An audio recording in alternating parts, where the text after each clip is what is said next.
So, hello guys, and welcome back to the channel. Thank you guys for always coming back. If you're new here, you're most definitely welcome. We do all things personal finance, self development, and self growth tips. If this is the kind of content you would love to see, kindly click on the subscribe word down below to get subscribed. Enjoy my beautiful, thriving, and amazing family. In today's video, we'll be talking about some lessons, okay, we can actually get from reading um, Rich Dad Poor Dad book by Robert Kiyosaki. That is a very good book, especially when you want to start wealth creation. It's a very good book to start reading. I mean, knowledge, they say, is power. And so to be financially literate or financially educated, you need to read books to open up your mind. And so it was one of the first books I read with regards to money and personal finance management and all the investment savings and the rest. And so if this is the kind of content you would love to see, we were just giving a summary of the Rich Dad Poor Dad and some lessons that you can actually learn from reading the book. So please don't go anywhere, but till the very end. Let's talk right into today's video. Very first lesson I learned, okay, from reading Rich Dad Poor Dad from Robert Kiyosaki is managing your money. A lot of people are earning money and so they're really having money coming in, but most people, just a few people, just know how to manage that money that comes in and to ensure that most of the money is kept back. I mean, it's prevented from going outside. And so managing your money just means that you have more money in than is going out. You know the difference between assets and liabilities. So if you have money, you know that you need to spend more of your money on assets compared to liabilities.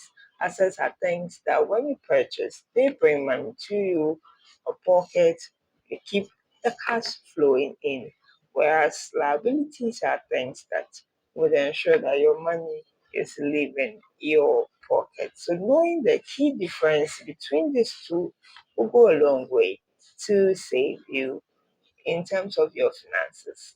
Number two lesson I learned from the book is paying yourself first.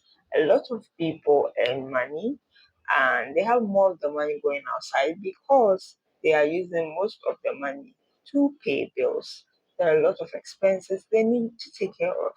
But you are the one working. And so why are you working so hard, earning that money, and then at the end of the day, you have most of the money going out to all these um, bills, these electricity, water, food, rent or accommodation, etc., etc. You have all these monies going more into those expenses. But if you want to start creating wealth, you need to allocate amount, which is a non-negotiable, like how you treat your electricity bill or water bill or your food. That's how you are supposed to treat that amount. You use it to pay yourself first. After you have been paid, from that money that you have been paid, you pay yourself very, very first.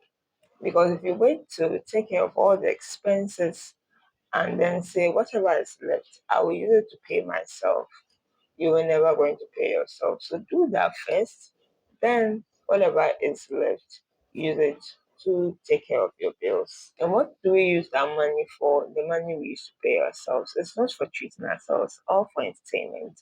I mean, most rich people use that money that they used to pay themselves first or investment, maybe investing in themselves, especially in the mind, the knowledge to really be able to have that wealth mindset. They invest in courses, seminars, in books. All these things are very good avenues that you can invest in yourself. And the third lesson, okay, guys, that I learned from um, reading the book is knowing the difference between saving and investment. We all hear about savings most of the times, but less or very few about investment. There's a difference between savings and investment. Savings is a must, it's a very good habit, but it doesn't end there.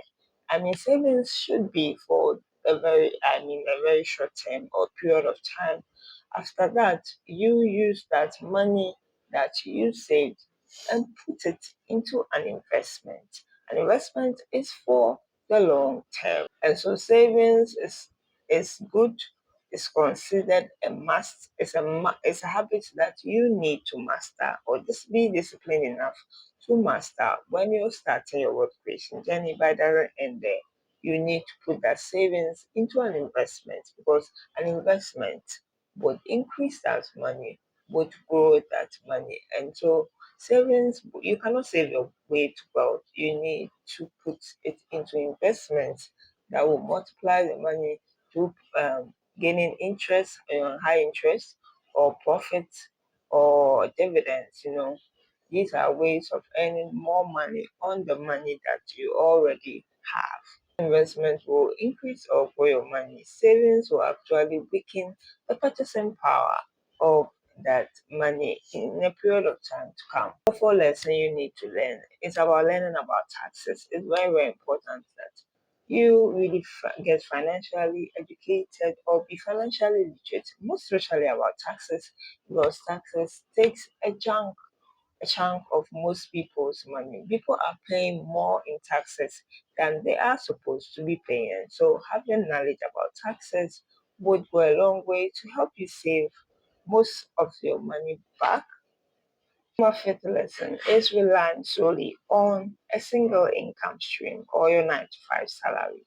It is very risky in this time and age to rely on only one salary. Have at least 2 or 3 streams of income whereby you earn money from these streams.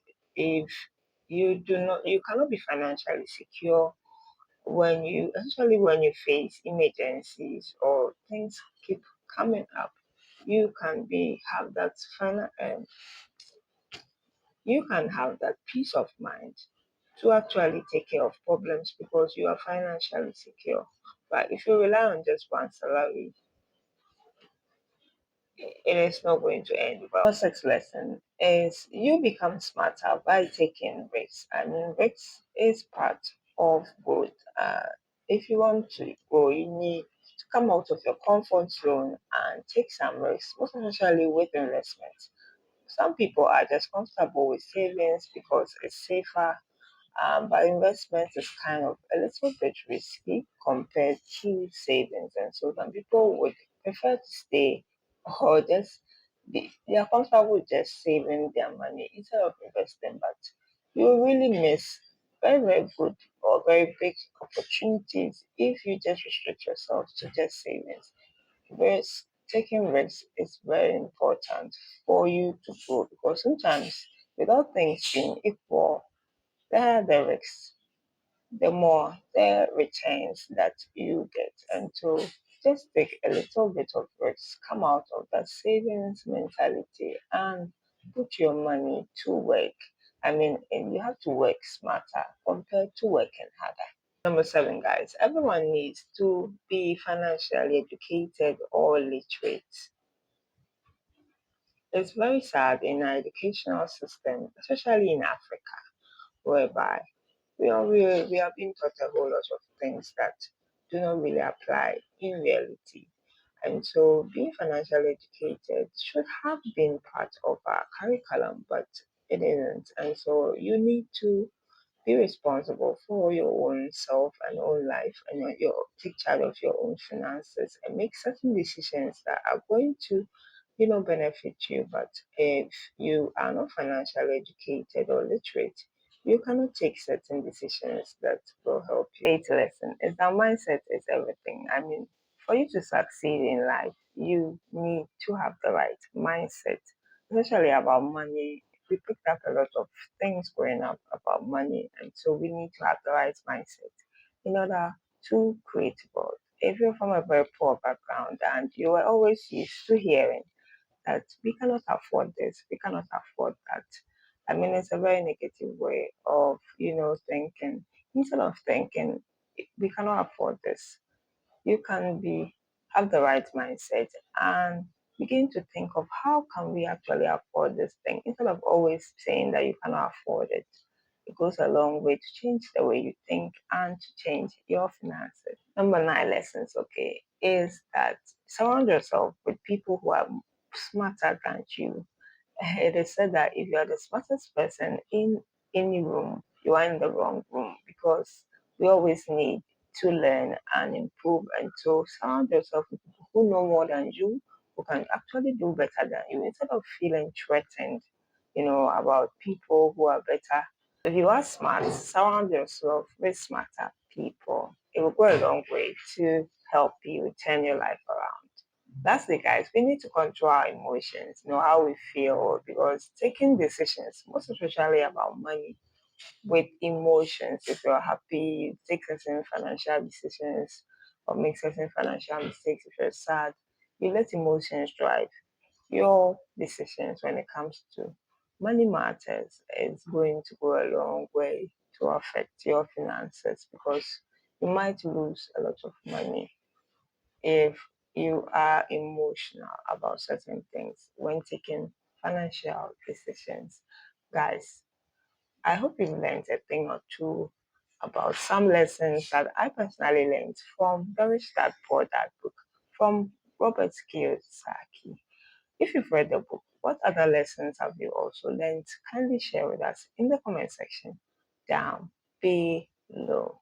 And if you've never read that book, kindly do well to go and get Rich Dad Poor Dad by Robert Kiyosaki. Let's do all the good stuff. Give me a massive thumbs up, subscribe, share with your family and friends, and comment, guys. So do well check out my previous videos and watch out for the next one. I'll see you in the next one. The Lord bless and keep us all.